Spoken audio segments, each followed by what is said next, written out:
سوال یہ پوچھا گیا ہے کہ ڈائبٹیز کا مریض یعنی شوگر کا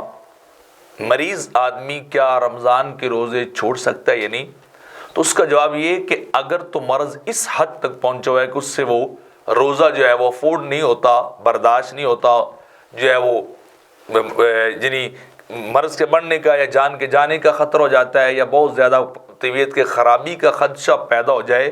تو پھر اس کے لیے اجازت ہے، جیسے کہ قرآن مجید کے اندر بھی ہے کہ تم میں سے جو کوئی مریض ہو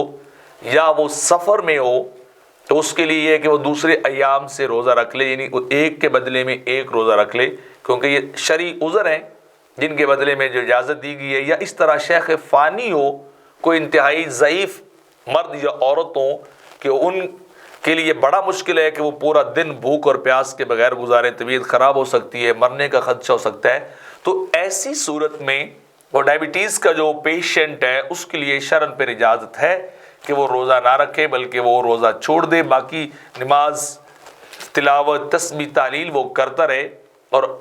یا تو اگر بعد میں کچھ صحت ملنے کے چانسز ہوں یا چھوٹے دنوں میں جیسے سردیوں کے دن آتے ہیں وہاں چانسز ہوں تو وہاں خود رکھ لے تو بڑی بات اچھی ہے، لیکن اگر نہ رکھ سکے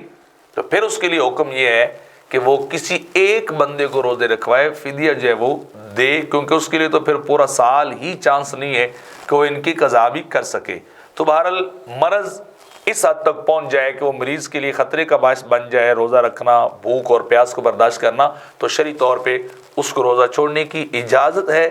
اس کے بدلے قضا کر لے، اور قضا کی ہمت بھی نہیں ہے تو پھر کہ ایک بندے کو صبح و شام کہیں افطار اور سحر کا کھانا دیتا رہے، اللہ اس کی طرف سے یہ چیز قبول فرمائے گا۔